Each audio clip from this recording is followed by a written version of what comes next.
देसी गाय का दूध पी लो, अन्य गाय का दूध पी लो, देसी गाय का घी खा लो, अन्य का खा लो। बोलो अंतर है कि नहीं है? टेस्ट में, गुणवत्ता में भी है, टेस्ट में भी है, शुद्धता में भी है। और आज दुनिया के साइंटिस्ट वैज्ञानिक ये बात कह रहे हैं कि देसी गाय का दूध जिन बच्चों को पिलाओगे उनकी बुद्धि तेज होगी, वो पढ़ने में तेज होंगे। जर्सी का पिलाओगे तो नहीं होंगे, भैंस का पिलाओगे तो और आलसी बन जाएंगे। गलत है। अरे कहीं मत जाओ, गांव के लोग इतना तो जानते हैं कि देसी टमाटर खा लो और आज का हाइब्रिड खा लो। लाल चमकदार दिखेगा, गोल दुकान पे शानदार, लेकिन अंदर जब उसको करोगे तो वो भुसभुसा बस भुसे की तरह रखा है। कोई स्वाद है, टेस्ट है क्या? दुनिया से, हिंदुस्तान से देसी चीज, देसी शब्द हटाते जा रहे हैं। उसका कारण है कि कोविड-19 में आज लोग प्रयास कर रहे हैं कि साहब इम्यूनिटी बढ़ाओ, प्रतिरोधक क्षमता बढ़ाओ। अरे तुमको जरूरत ही नहीं लगती प्रतिरोधक क्षमता बढ़ाने की, क्योंकि तुम्हारी प्रतिरोधक क्षमता तो सुबह से लेकर शाम तक फल, सब्जी, दूध, जो भी खा रहे हो सब में जो है ना जहर खा रहे हो। ऐसी कोई चीज पैदा नहीं हो रही जिसमें कीटनाशक का उपयोग नहीं हो रहा या खाद का उपयोग नहीं हो रहा। उसके कारण से तुम्हारी इम्यूनिटी वैसी खत्म होती जा रही, कम होती जा रही। पिछली पीढ़ियों ने जो विरासत में हिंदुस्तान को सौंपा था, दुनिया की बात नहीं कर, हम अपने ही देश की बात करें, जितना स्वच्छ पर्यावरण, स्वच्छ वातावरण, शुद्धता, हर चीज की गुणवत्ता, तुमको जो विरासत सौंप के गए थे, तुमको और हमको कोई अधिकार नहीं है कि हम उसको नष्ट कर दें। आने वाली पीढ़ी के हाथ में ऐसा सौंप के जाएं कि वो झंझर पंजर जीवन जिए। आदमी अभी कह रहे थे लखन भाई साहब के अस्पताल भरे पड़े, क्यों भरे पड़े? कारण क्या है? कुछ तो कारण होगा, कोई सोचने ही तैयार नहीं इसकी तरफ। आदमी तो मटली का पुतला होगा, मोम का पुतला होगा, अभी दौड़ा लो 10 मीटर दौड़ा लो, चक्कर खा के करने लगेंगे आधे लोग। समृद्धि आवश्यक है, किसान को भी समृद्धि आवश्यक है। ये निश्चित रूप से है कि तत्काल परिवर्तन नहीं होगा, लेकिन पवित्र उद्देश्य के लिए जब हम काम करते हैं तो ब्रह्मांड की शक्तियां भी हमारे साथ होती हैं। गौ माता की भी शक्ति काम करेगी, धरती माता की भी शक्ति काम करेगी और जल देवी की भी शक्ति काम करेगी। गाय को भी बचाइए, गंगा को भी बचाइए। गाय और गंगा बचेगी तो गीता बचेगी, संस्कार बचेंगे, संस्कृति बचेगी तो प्रकृति बचेगी और हम सब बचेंगे। धन्यवाद। मैं अशोक मीना चांदपुर से ही हूँ और मेरी एक जिज्ञासा थी कि मैं सबसे पहले पृथ्वी माँ को बचाऊं जहर से। और 10 साल पहले से मैं नेचुरल कृषि माननीय सुभाष पालेकर जी के मैंने फॉलो किया और महाराष्ट्र वर्धा से लेके मैं 8-10 साल पहले बंसी गेहूँ लाया, जो हमारे शुद्ध देसी गेहूँ है, देसी वेराइटियों में गेहूँ का राजा है। लेकिन मैं उनके कार्यक्रम में जाता रहा तो मेरा 12-14 राज्यों में परिचय हुआ और फिर मैंने बाय ट्रेन वही बंसी देसी गेहूँ 250 किसानों के आसपास पहुंचाया 20 सीड्स के रूप में, क्योंकि मैं अच्छा खाऊं और मेरा पड़ोसी को मैं ज्ञान ना दूं, वो अच्छा ना खा पाए, तो ये मुझे स्वीकार नहीं था।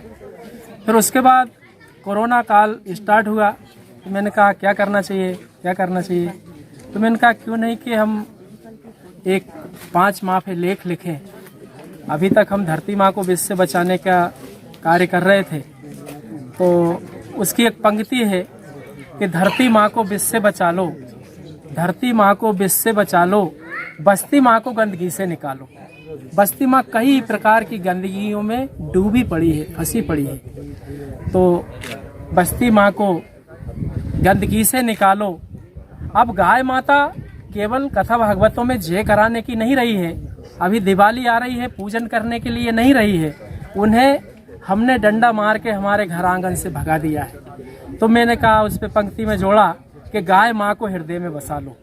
गाय माँ हृदय में बस जाएगी तो ये कृषि आधारित, गो आधारित कृषि हो जाएगी। गाय माँ को हृदय में बसा लो, जननी माँ के दूध का इन कर्तव्यों से मूल चुका दो, इन कर्तव्यों से मूल चुका दो। आन बान शान से भारत माँ को सर पे सजा लो, भारत माँ को सर पे सजा लो, उसकी रच को कपाल पे लगा लो। ये 5 महीने के इस लेख में जो कोरोना काल चलता रहा और हम लिखते रहे, और कोई शब्द यदि याद आया तो 1:30 बजे रात को भी लिखा, और एक एक माँ के वर्णन को लिखने में 25-25 पेज रफ कर दिए।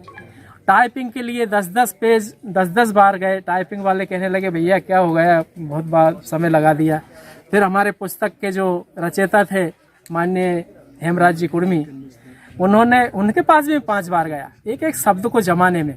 और मेरी एक जिज्ञासा थी कि मैं इसे हर गांव में जाऊं, ग्रुप बनाऊं और वो ग्रुप पहले योगा करे और योगा के बाद स्वच्छता अभियान चलाए। स्वच्छता अभियान के पास ग्रुप में ही वो अच्छी कृषि करे और अच्छी कृषि करने के बाद इसमें एक और विषय हमने रखा कि हर गांव में हमारे 5 स्थान होते हैं जो बड़े हमारे हितों से जुड़े होते हैं। उनमें प्रथम है हमारा मंदिर और शिक्षा का मंदिर, स्कूल, खेल मैदान, सार्वजनिक स्थान और शमशान।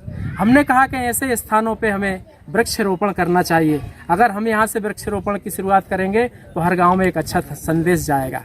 आज हम धनवान हैं लेकिन हमारे ही कुछ ऐसी पिछड़ी उपेक्षित बच्चियां हैं, तो हमने ये निर्णय भी किया कि हम एक साल में एक पिछड़ी उपेक्षित परिवार की बच्ची को उसके मानिकखम के नीचे मानिकखम के पास मंडप के नीचे जाकर हमारे कोई अनुपम उपहार में तुलसा मैया, रामायण मैया या गीता मैया या कोई मंदिर छोटा या दूध देने वाली गाय को हम उसे भेंट करें और पूरे ग्रुप के साथ भेंट करें और एक एक फोटो निकलवाएं और कहें कि आज से हमारी तू दत्तक पुत्री है। तो ये एक समाज में अच्छा संदेश जाएगा और वो पिछड़ी उपेक्षित कन्याएं अपने मन में ये सोचेगी कि नहीं, हमारे बीच में भी कोई अच्छे समाज के लोग आते हैं और नगद उपहार हमें दे के जाते हैं। तो ये हमने कहा कि ये हमारा संदेश है, हर गांव में ये जाए और आने वाले समय में हम हर गांव में जाएंगे और ऐसा अभियान चलाएंगे। इसीलिए आज ये कार्यक्रम में सारे लोगों ने आकर यहाँ भाग लिया। इस कार्यक्रम में हमने कोई नेता नहीं बुलाए, कोई बहुत बड़े ऐसे सम्मानित व्यक्ति नहीं बुलाए। हमने ऐसे लोगों को सबको आमंत्रित किया जो ज़मीन से जुड़े हैं और भिन्न भिन्न क्षेत्रों में ऐसा कार्य कर रहे हैं। उसमें हमारे माननीय सबसे बड़े आज के मुख्य अतिथि हमारे राजकुमार राठौर जी, जिन्होंने बहुत बड़ी कृपा की और इनका अभी वो बतलाएंगे। 1000 रुपये किलो तुअर इनकी जाती है, 1000 रुपये किलो तुअर। और हमारे दूसरे सम्मान्य मनोहर पाटीदार जी जो जैविक केंचुआ के बहुत बड़े उत्पादक हैं, जैविक कृषि करते हैं। तो ये राष्ट्रपति से सम्मानित और हमारे प्रधानमंत्री मोदी जी से सम्मानित व्यक्ति हमारे बीच में बैठे हैं। और हमारी गुरु दीदी सविता व्यास आज मुख्य अतिथि के रूप में बैठी हैं, जो योग और ध्यान का बहुत बड़ी मध्य प्रदेश की आर्ट ऑफ लिविंग से टीचर हैं। और हमारी नीता वाजपेयी, आप सोच नहीं सकते, जो गमला लाई हैं वो मध्य प्रदेश भर में वो भ्रमण करती हैं। आज जो गमला लाई है वो गोबर का बना हुआ है और कितनी सुंदरता है, कितनी चमक है। और हम एक और उद्देश्य ले जाना चाहते हैं कि आज हमारी माताएं बहनें फिनाइल को मिक्स करके घर में पोछा लगाती है। आप घर में फिनाइल को मिक्स मत करिए, क्योंकि वो कॉपर फंगीसाइड होता है। आप उसमें थोड़ा सा गोमूत्र मिलाइए, थोड़ा सा गाय का गोबर मिलाइए और पोछा लगाइए, क्योंकि वो फंगीसाइड होता है, उसमें सात्विक ऊर्जाएं होती है। और मैं सभी के लिए, आप लोगों के लिए भी मेरी ओर से बहुत बहुत धन्यवाद। इस कार्यक्रम को आपने 4 चांद लगाए।